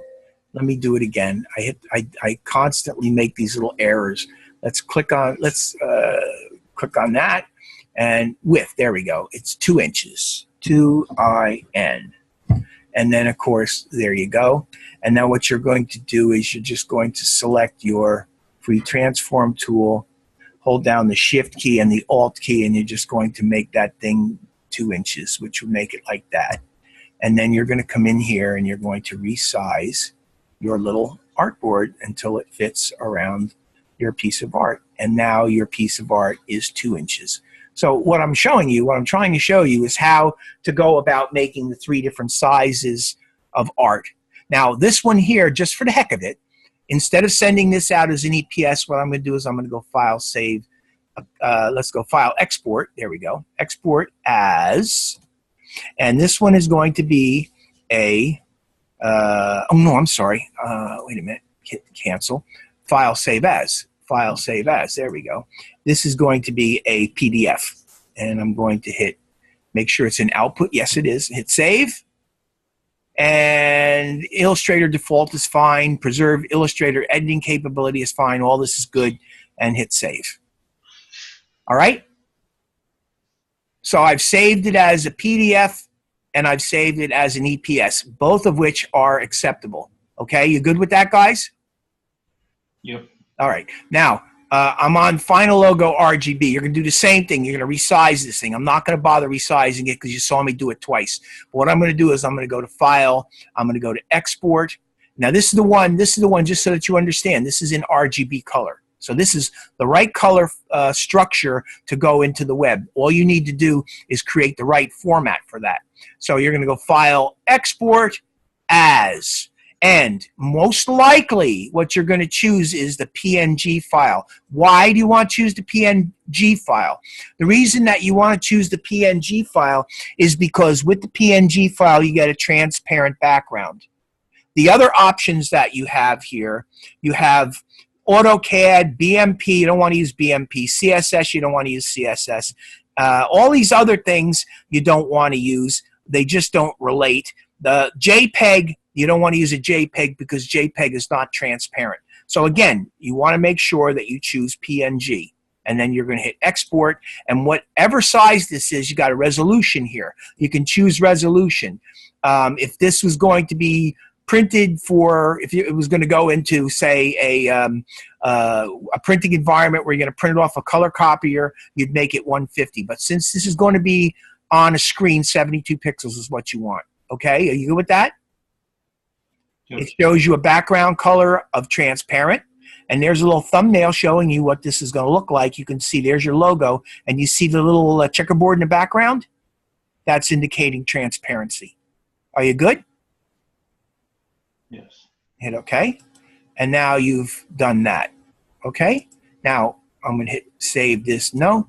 And what I'm going to do now real quickly is I'm just going to come up here. I'm going to go into week 2. And I'm going to go into output. And here is my ping file. See it? Here is my encapsulated PostScript file. See it? And there is my Adobe Acrobat file, which is a PDF file. Adobe Acrobat document and an encapsulated PostScript and a PNG file. There are the 3 files that I created. The RGB file, which is a ping file, that would be used on the internet, on the web. These 2 pieces right here are used for print. Okay? So obviously the PostScript file and the PDF document you would not be using for your web piece. You'd be using this one right there. And you would not be using this one for your print pieces. You'd be using them right there. And make sure that when you do your print, it's going to be from the process file or the spot color file. And when you do your RGB file, it's from the RGB when you do your ping file. Okay, so got any questions about any of that? No? Oh, I'm good. Think you can handle it? Yeah. Good. I just need you to see all that stuff because it's important. So it's now 8:29. We have a half hour. So what I'd like to do is I'd like to spend the last half hour working on critiquing. Okay? So let's see. We got Dwayne and we got Sean. Did either one of you guys send something in? Sean did, right? Yes. Okay. Did you, Dwayne? No. I'm actually working on mine right now. Okay, well, let me see here. Let me try something first. Let me go into Adobe Illustrator, and let me go File, Open. Let me see if I can go into week 2 here, and let's go to Critique, and where's Dwayne's? Hold on a minute here. Let's open this up. Let's see if we can get this open. Where are you at, Dwayne?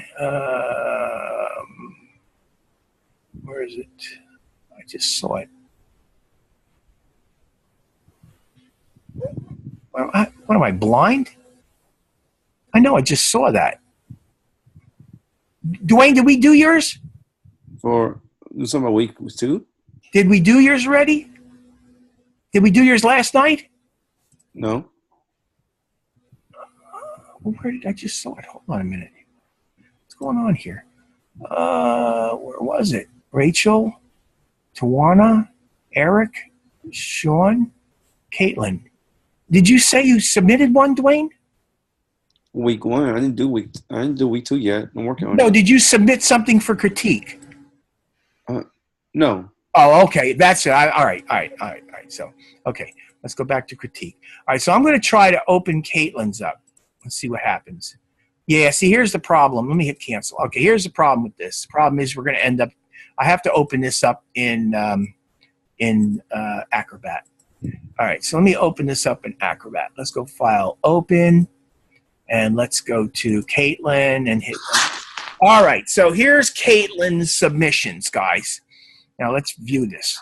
All right, so the first thing that she did was this guy right here, which I'm not all that crazy about. I don't even think that. I mean, I know what's coming. So I know that she's got some much better selections here. So I'm not too crazy about this particular thing. I do, however, let me zoom in on this guy. There we go. I do, however, like this. And what I like about this is that she basically has a nice symbol, maybe a little bit too elaborate. It probably could be a little bit simplified, but it actually looks pretty nice. And her type actually for this particular piece, this type actually works pretty good in my opinion. I actually like it a good bit for this particular piece. What do you guys think? Yeah, the type actually worked for what she's doing. Yeah, and I think the whole thing comes off together pretty good, okay? The one thing I might do is I might move the ampersand over slightly, and I might move the hail down a little bit and move that over a little bit as well. And then, I don't know, maybe this Guitar Academy could be slightly larger. The only reason I'm saying this is you want to try to make everything as compact as possible, but this one is actually very close. I really do like this, and I would like to see how she handles the color on it. So it does have some great potential. But she's got some stuff that's even better down here. Check this out. This I don't like too much. I'm not too crazy about this particular piece. But then she gets down to where she has this thing, which is interesting. I'm just not sure that the font being as small as this and vertical like this is a very good idea. I mean, for a logo. This is a very interesting symbol. I like it very much, but I just don't think the type works very well as a logo. What do you guys think? Anybody got an opinion on it? Like you said, I like the symbol. Symbol's kind of interesting, but I just don't think she's got the type right with it yet. So I would say that, you know, not my favorite. There's still something coming. Wait till you see what's coming next. There you go. Look at that. That is cool. I have to be honest with you. I really like that. I think that's got a lot of promise to it. As a symbol, I mean, it's very elaborate, but it's actually pretty cool. And I would think that maybe that would be something that she could consider working up as well. What I would do is I would basically, the only problem I have with it is it's very long. That's the only thing the only problem I have with it. It's a very long symbol. But it's a nice symbol. It's something that's very interesting. What do you guys think of it? Am I wrong? No, that's just awesome. So I'd like to see how she works the type into this, okay? I think that would be the big issue. So she's got two that I think I like pretty good. This one here, I like this. This isn't too bad, but she has not done the Hale and Carter's Guitar Academy type correctly. First of all, she doesn't have it on a circle properly, and it's too small. It must be bigger. This thing in the center here should be smaller. It should have a thicker band in here, and this Hale and Carter's Guitar Academy should be bigger and wrapping correctly around the circle. If she did that, if she took the Hale and Carter's, wrapped it correctly around the circle, and Guitar Academy, and wrapped that correctly around the circle. And guys, do you remember I showed how to do that? I guess it was last night. Yeah, last night. You remember me doing it last night? Yes. Okay, so you guys know how I did that, right? Yes. Okay, so she should be able to find out how to do that. So what I would do to make this one, what do you guys think? Do you like this one? Would you say that she should work on this one, or do you think the other two are better? What do you guys think? I kind of like that one too. It's So like, she's got three good ones, doesn't she? yeah. Yeah. Because this is very small and fixed. And other than that, it's real good. Yeah, I think the problem is the center section is too big. It should be smaller. She should probably make it, instead of going to there, she should probably make it go to about there. It should be smaller. And then she should have more space for the Hale and Carter's Guitar Academy. And if she takes the Hale and Carter's Guitar Academy and properly wraps it around a circle that matches the circle that you have going on here with the space above and below it, like I did last night. If she wraps it properly, this and of course makes it bigger, because believe me, this type size is way too small for a logo. The proportion of type to symbol is not right. She needs the type to be much bigger, and she needs to wrap it properly. So she wraps it properly, and if she makes the type bigger, and I don't even mind if she uses that type, she could use that type. Try it and see how it works out. It needs to be bigger, and it needs to be wrapped correctly within the context of the circles that she's working with. And if she makes that center part smaller, she'll have a nice logo. That'll also work. So she's got three. This one here, she's got another one here that's kind of nice. But again, see, she did a good job with this shape, interesting stuff here. The H and C is kind of interesting. Where it fails is that right there, the Guitar Academy. Too small. It's way too small. That's the problem with it. So this is also a pretty good one. There's another one right here. Check this one out. Look at this.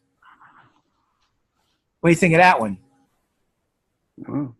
Pretty cool? Yeah, that's nice. Yeah. Problem again. What's wrong? Just the font is a bit too small. Yep, way too small. Too much of this, too little of that. I don't mind that you just use the symbol. You know, I don't mind that at all. I just don't like this. Now, maybe what she could do, see if you can visualize this, guys. Maybe what she should do is, you see the H and the C there? Yeah. Maybe she should actually get rid of that. And maybe she should take that entire guitar and rotate it around so it's running this way instead of up and down. Maybe it's running this way. Get rid of the H and C altogether. Take the guitar and turn it so it's running in this direction, and then take the whatever the name of it is. I forget what Hills and Carter, is it? I think so. Yeah, Hills and Carter Guitar Academy, and run it right along the bottom. Maybe that might work a little bit better with that thing running in this direction. That might be a way to handle that. This is kind of good too. I kind of like this.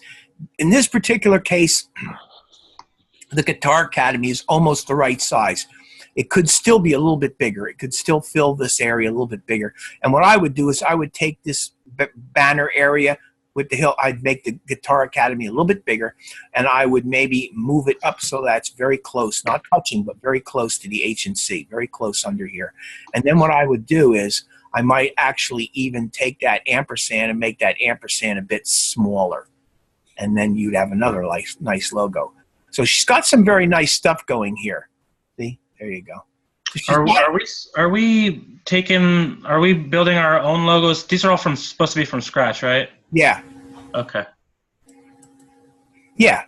Yeah. I want you to create them. I want you to create them as original as possible. I really would. I'd like to see it go as original as possible.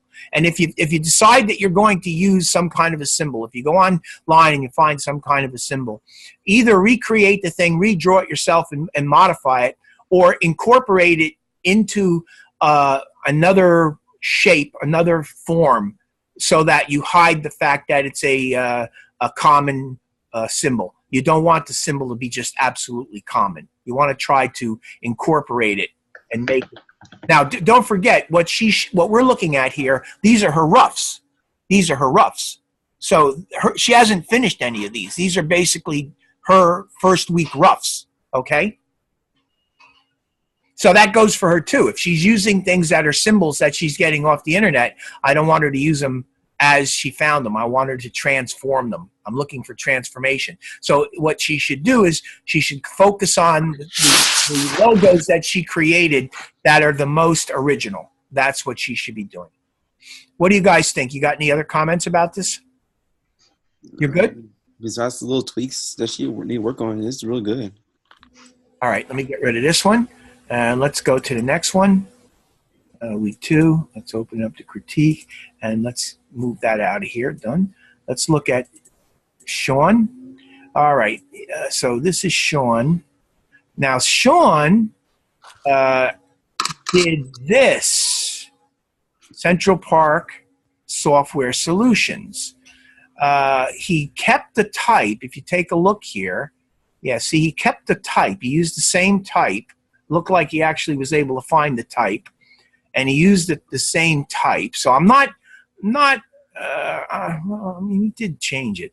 What do you guys think of that type? I don't know. I mean, I think probably what would be a good idea would be for him to go in another direction with the type. The software solutions he might want to try to stay with because that's, I think, a unique font that he picked up. But the Central Park is the font that's being used in the original logo. Am I right? Yep. Yeah, so I don't want that. I want him to change it. I want him to come up with something different. So give me something different there. But what I did do here, which is kind of cool, is he actually took the shapes up here, which is this thing right there, and he modified it into a pyramid, which I don't have a problem with. I think that might be an interesting way to go. And here it is in black and white. So, I mean, if he were to stay with this, and if he were to come up with a better type for this, and try a better type for this too, but this is okay, he would maybe be okay. What do you guys think? Am I wrong? You like this at all? Yeah, I like how you did the pyramid, really. Yeah, and since, well, he would have a hard time doing that pyramid in Pantone. He would have to come up with a solid color because you'd never be able to do that rainbow effect in Pantone color. So he'd have to come up with a variation for Pantone color, solid color. He'd have to pick a color. But for a 4-color process job, I think that looks pretty slick. So he could use that. Let's see what else he's got here. Yeah, see, the problem I had with him, there are 3 problems. Number 1, he's using the same graphic. I don't want him to do that.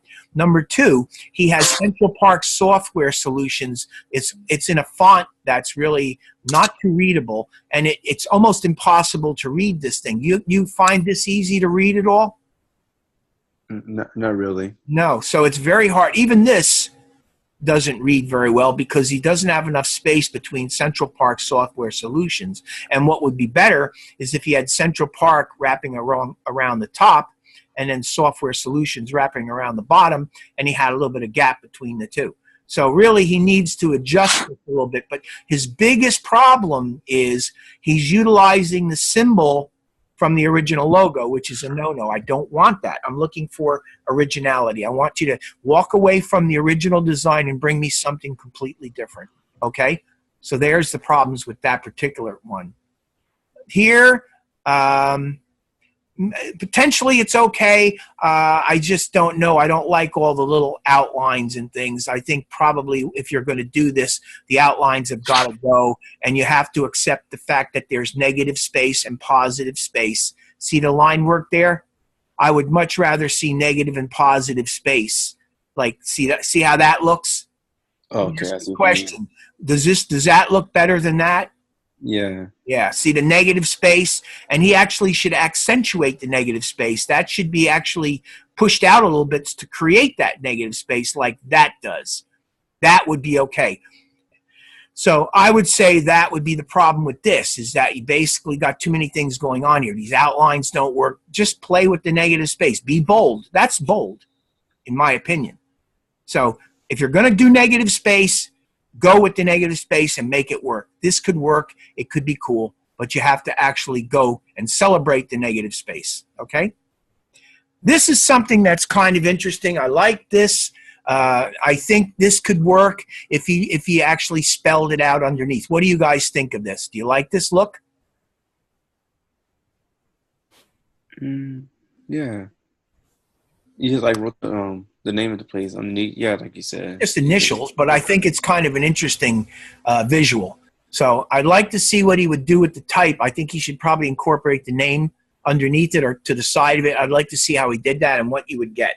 So, but this has got potential too. So he actually has a few things in here. See, and he comes down, he does stuff like this. And this stuff here has potential. You know, this might work, although it's pretty complicated. And I like the fact that he's actually working with the clipping mask. But I certainly wish that he had something other than the graphic that was the original logo. I want him to create something new. So I would much rather see him do something new than picking up that that graphic for the clipping mask. But I like the fact that he's using the clipping mask, and I like the fact that he at least recognizes that negative space and positive space works, and they are interesting as a design element because he's actually playing with negative and positive space here, creating very nice patterns, which I think could work very well. So he is doing some things. He's got a little bit of work to do. And down here, that's kind of interesting. Again, the type is extremely weak, so I would probably, focus on the type here. But I think you got other things that are better up there that you could work on. See, again, down here, this is a little bit complicated, but again, I like the idea that he's working with negative and positive space, and he's experimenting. All this is experimentation, and all this is good. So he's really trying to work with negative and positive space, coming up with some interesting stuff. I'm not sure that this solves the thing, but I do appreciate the experimentation that he's doing. So I have to tell you this overall, Sean, not bad. Really, you did some good work here, and I appreciate seeing you experimenting with the program. Thanks.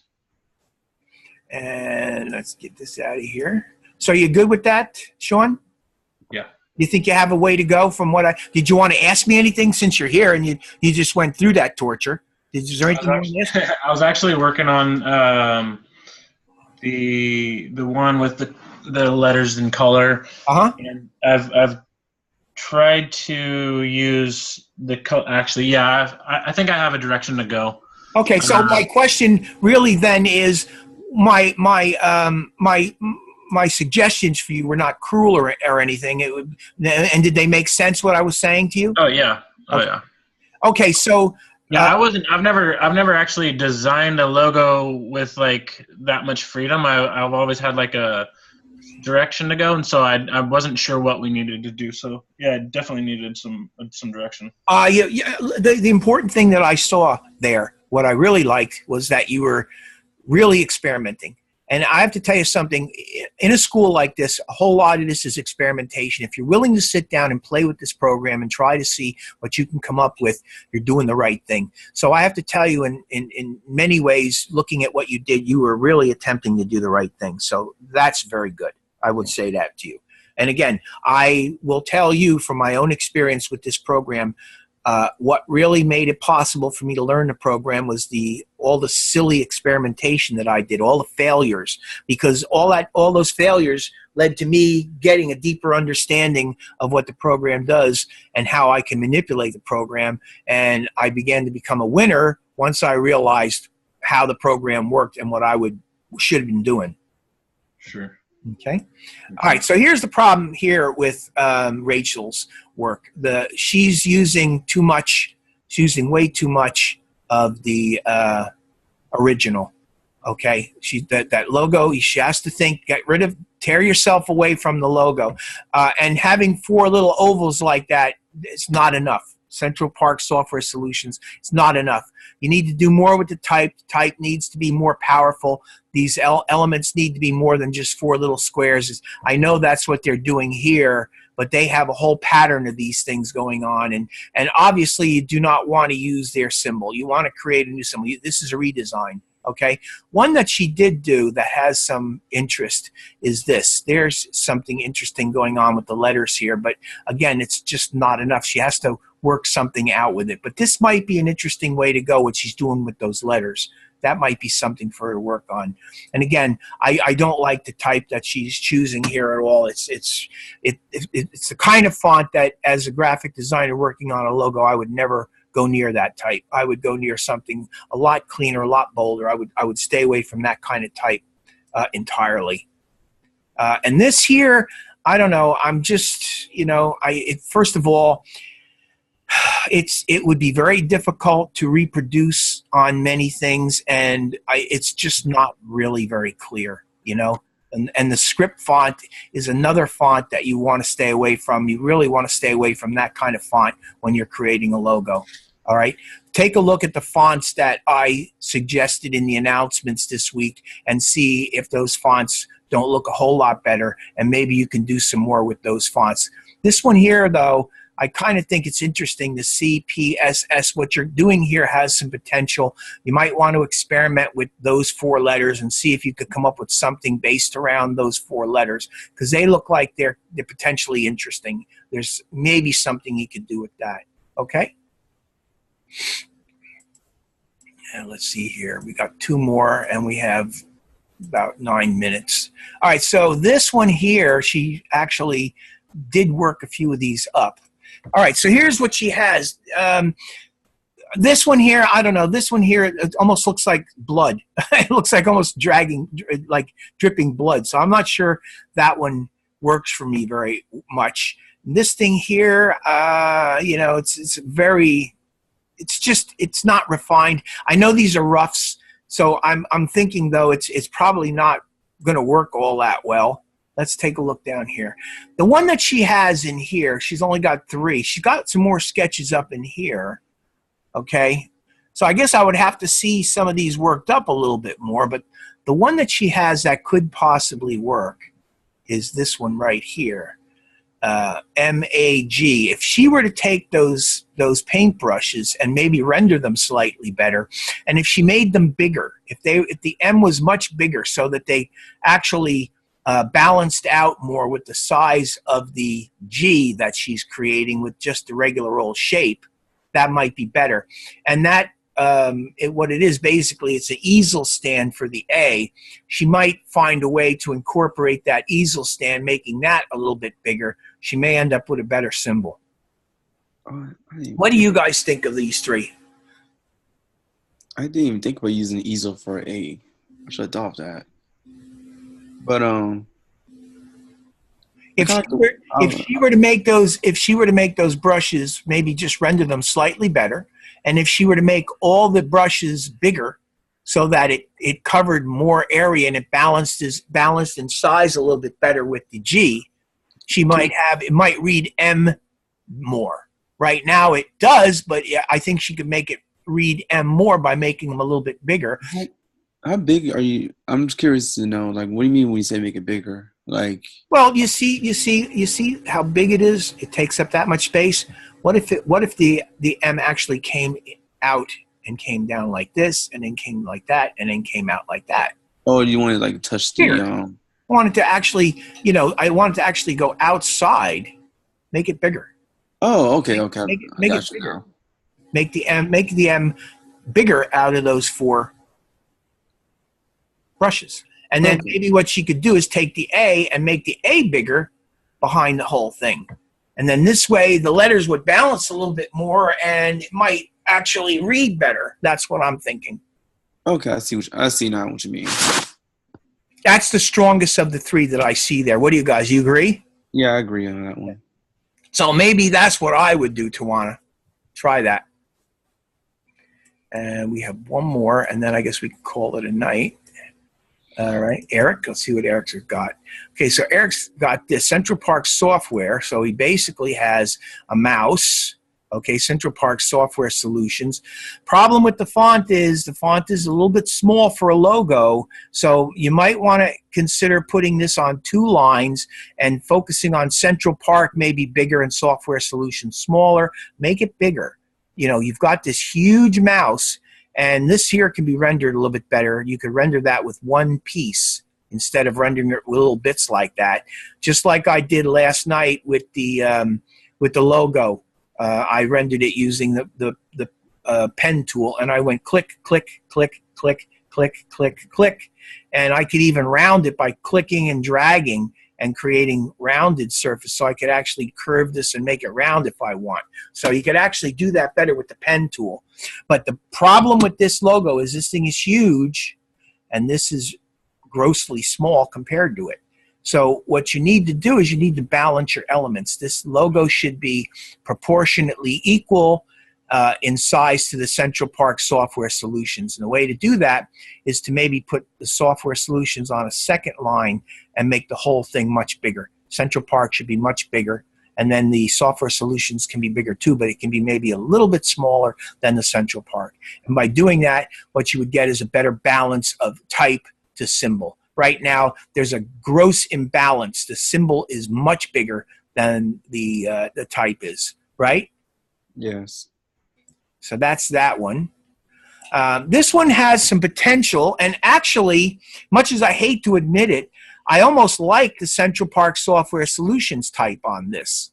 Almost. I'm not completely convinced by it, but it's close, and I like the idea of the computer and the way the computer works. It's a decent symbol. So I would maybe consider a bolder font with this one. I kind of like the way that you have the graphic going here. That has some potential. My guess would be that you probably want to make something a little bit more powerful out of that font. That font is probably just a little too weak for this. And this one here is not as good as this one here. Yeah. So I mean, if I had to choose between the two, that would be the one I would choose, not that one. Okay? And this one is just, there's not enough to it, frankly. It's just really, there's not enough to it.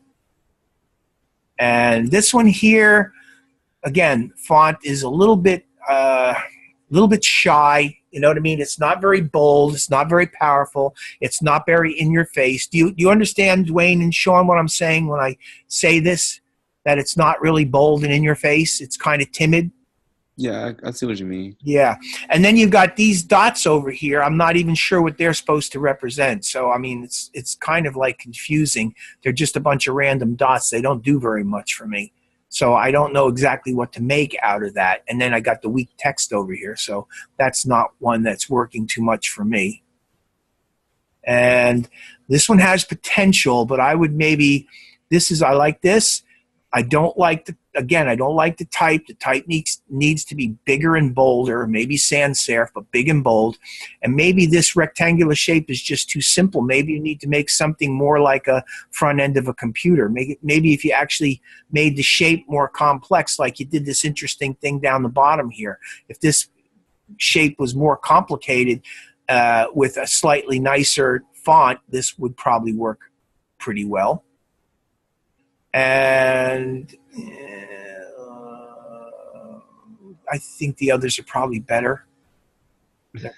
Better. This again, not enough. You know, just CPSS with this big, weird shape. There's just not enough happening there. Too much of that shape, too little of this. And you need to have a balance, and the shape has to mean something. I mean, at least let me see what else we got here. Yeah, see here again, this is just, I can't see that as a logo at all, actually, if you really want to know the truth. I just don't see it. It wouldn't reproduce very well anyway. So really, the one that I think that he has the greatest potential with, I'm going to slowly scroll back up through it. I think he has the greatest potential with this one right here. Yeah, that's a really good one. The overall shape is kind of interesting. It kind of begins to work. I just would like to see him do something more exciting with the type. I just think his type is weak. So that's where I would go. Does anybody want to say any final thoughts? We're good? You said your announcement, you said you made an announcement about what type of fonts to use, right? Yeah. Okay, I'll check it out later then. Oh, I'll show you real quick because we're only a minute left. Okay. Get out of here. Let me go back to my assignment and let me go over to my geez, let me close this thing. I don't need it. All right, let me go up to my announcements. So the announcements, in case you weren't here last night, I have logo types, fonts, and symbols. So basically, these are announcements, but they really are topics. If you go in there, there's a whole lot of information about symbols and symbolism. There's a whole bunch of information about fonts for logos, and then there are logo types. And what the logo types basically are the different types of logo that exist. So I would definitely read those three right there. And then, of course, there's Wanda's contact information. Okay? Okay. So, guys, we'll call it a night. It's 9 o'clock. Any final thoughts before I shut her down? Anything you want to ask me? You go be in a student success center tomorrow, right? Yeah, let me make that final announcement before I shut the screen down. Yeah, so tomorrow night I'm in Blackboard from 7 o'clock until 11 o'clock. Friday I'm in from 9 o'clock until 12 o'clock. Both of these are Mountain Time, a.m., 9 till 12 a.m., 9 a.m. to 12 p.m. Mountain Time. And then Saturday night, obviously, from 7 o'clock until midnight Mountain Time. Okay, guys? Okay. So don't hesitate. Come on in and see me if you need help. I mean, I'm there. I'll do what I can for you, okay? Okay. All right. Great having you, and good luck. If you have any problems, come look for me, okay? Okay. Thank you again. No problem. You have a good night. You too.